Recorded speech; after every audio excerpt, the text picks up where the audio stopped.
Hello दोस्तों, आप सभी को मेरा प्यार भरा नमस्कार और मेरे इस देव नर्सरी में आप सभी का स्वागत है।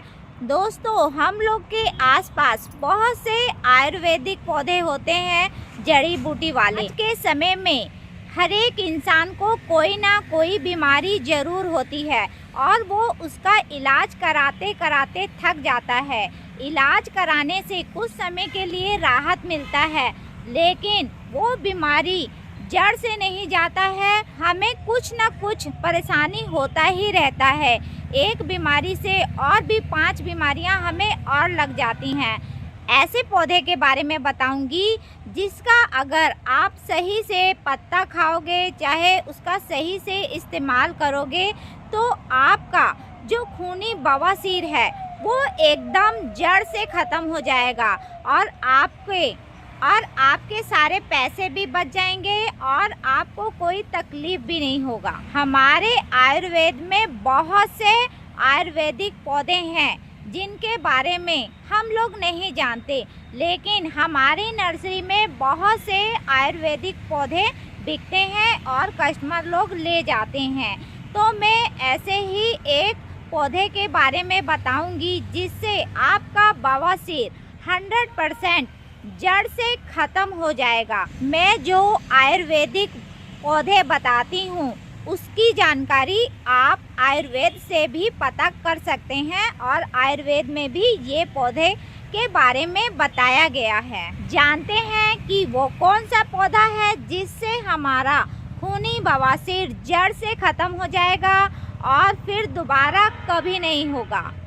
ये नागदौन का पौधा है। नागदौन का पौधा हमारे शरीर के लिए बहुत ही फायदेमंद होता है और से बीमारी में काम भी आता है।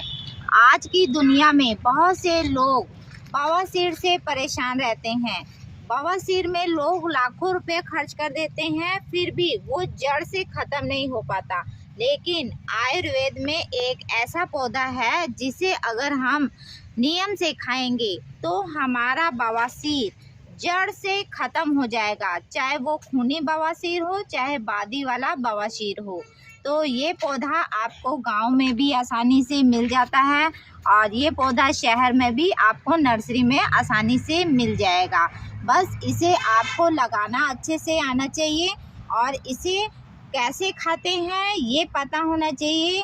क्या इसका टाइम टेबल रहता है खाने का और किस हिसाब से खाया जाता है उसका पता होना चाहिए। तो आज मैं आपको सब चीज़ स्टेप बाय स्टेप बताऊंगी कि इस नागदौन के पौधे को आप किस तरह से खा सकते हो और आपका जो खूनी बवासीर है वो बहुत ही जल्दी ख़त्म हो जाएगा जड़ से। अगर इसे आप नियम से खाओगे तो आपका जो खूनी बवासीर है 1 महीने में जड़ से ख़त्म हो जाएगा।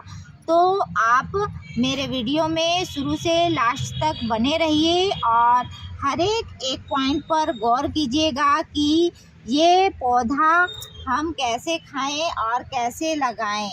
तो आज मैं इसी मेडिकल प्लांट के बारे में बताऊंगी। तो दोस्तों, जब कोई पौधा हम लगाते हैं तो जब तक वो पौधा पूरा घना नहीं होता है और डेवलप नहीं होता है तो हम खा कैसे सकते हैं। तो यही पौधा आज मैं बताऊंगी। अगर आप नर्सरी से ख़रीद कर लेकर आते हो तो आपको किस तरह अपने गमले में लगाना है और घना करना है और इस पौधे का आप अलग से पौधा भी कैसे बना सकते हो, नया पौधा तैयार करने को भी बताऊंगी। इसके लिए हमें चाहिए तो पॉट ले लेना है होल वाला और एक छोटा पॉट लिया है, इसमें मैं आपको इसका कटिंग करके बताऊंगी। और ये देखिए दोस्तों, ये मिट्टी है।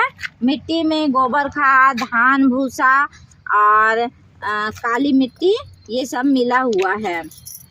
इस तरह आपको भुरभुरा टाइप का मिट्टी ले लेना है।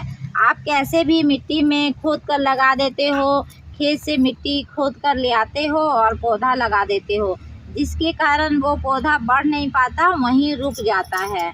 इसलिए आपका ज़रूरी है कि मिट्टी आपका अच्छा होना चाहिए, एकदम भुरभुरा टाइप का, और उसमें भूसा मिला देने से आपका मिट्टी चिपकेगा नहीं और पौधे का ग्रोथ बहुत ही इजली हो जाएगा। और इस मिट्टी में हम देखिए ये क्या मिलाएंगे, ये देखिए ये नीम का चूरा है। नीम का चूरा आपको खाद की दुकान से मिल जाएगा, उसको इस मिट्टी में मिला देना है। ज़्यादा नहीं मिलाएंगे, आप 1 चम्मच के हिसाब से मिला देंगे। और ये देखिए ये आपका मस्टर्ड केक है। मस्टर्ड केक भी आपको 1 चम्मच के हिसाब से मिट्टी में मिला देना है। ये सब दोस्तों मिलाकर अगर आप पौधे को लगाओगे तो आपका पौधा बहुत ही जल्दी घना हो जाएगा और बहुत ही जल्दी बढ़ जाएगा, जिसे आप रोज़ रोज़ भी खाओगे तो आपका पत्ता ख़त्म नहीं होगा। छोटा सा पौधा है, अगर उसे आप गमले में लगाओगे और डेली पत्ता खाओगे तो जल्दी ख़त्म हो जाएगा, इसलिए उसे हमें जल्दी से घना करना होगा, तब जाके हम डेली खाएंगे। तो इसी तरह आप इसको आधा पोट जब मिट्टी हो जाएगा तो आपका जो ये पौधा है नागदौन का, ये नागदौन का ऐसे फाड़ लेंगे और फाड़ने के बाद इसमें लगा देंगे। ये देखिए ऐसे ही लगा दीजिएगा और लगाने के बाद इसके चारों तरफ अच्छे से मिट्टी डाल देंगे। ये देखिए दोस्तों, कोई सा भी पौधा हम लगाते हैं तो सबसे ज़रूरी रहता है कि उसको हम किस तरीके से लगाएं कि वो पौधा अच्छे से डेवलप होए और घना होए, क्योंकि जब पौधा अच्छे से डेवलप नहीं होता है तो हम उसको अच्छे से खा नहीं सकते, क्योंकि उसका पत्ता जल्दी ही ख़त्म हो जाता है। इस पौधा लगाने के लिए सबसे ज़रूरी उसका मिट्टी और खाद रहता है कि उसका कैसा होना चाहिए कि हमारा पौधा एकदम स्वस्थ और हरा भरा और घना हो और हम डेली उसे खा सके। तो इसी तरह आपको लगा देना है।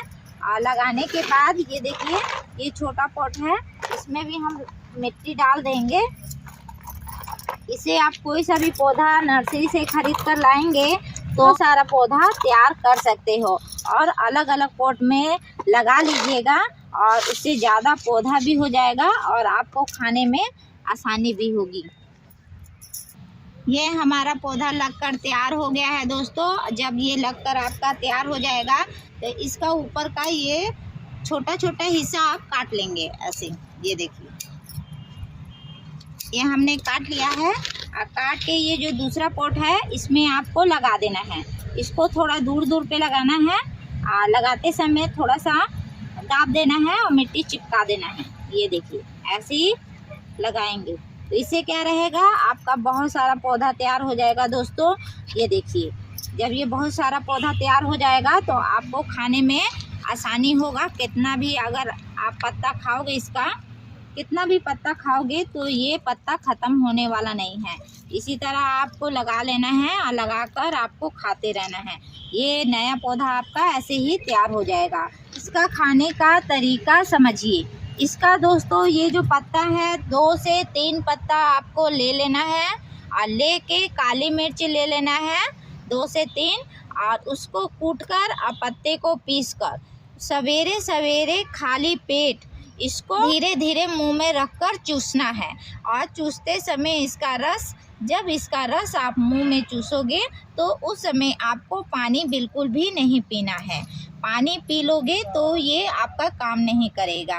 अगर आप इसका चूस नहीं सकते तो इसके पत्ते को और इसकी टहनी का आप काढ़ा बनाकर आप पीजिए, वो भी खाली पेट, तो वो भी बहुत ही असरदार करेगा। अगर इसे आप एक टाइम लेते हो तो थोड़ा कम असर करेगा। अगर इसे आप सवेरे और शाम दोनों समय अगर आप इसका सेवन करते हो तो आपका जो खूनी बवासीर है वो बहुत ही जल्दी जड़ से ख़त्म हो जाएगा और बहुत ही आराम मिलेगा। चाहे वो कैसा भी बवासीर हो, वो एकदम जड़ से ख़त्म हो जाएगा। तो ये पौधा नागदौन का आप नर्सरी से खरीद कर लाइए और अपने घर में लगाइए और समय समय से खाइए और बहुत सी बीमारी आपका घर पर ही ठीक हो जाएगा। और किसी भी आयुर्वेदिक पौधे के बारे में अगर आप जानकारी लेना चाहते हो तो मुझे कमेंट करके आप पूछ सकते हो। किसी भी बीमारी से रिलेटिव पेड़ पौधे के बारे में मैं उसका रिप्लाई ज़रूर दूंगी। सारे आयुर्वेदिक पौधे हैं जिसे मैं एक एक करके सभी पर वीडियो बनाऊंगी और सभी के बारे में बताऊंगी कि किस पौधे के पत्ते खाने से क्या बीमारी ठीक हो सकती है। और दोबारा मेरा वीडियो देखने के लिए आप सभी का बहुत बहुत प्यार भरा नमस्कार।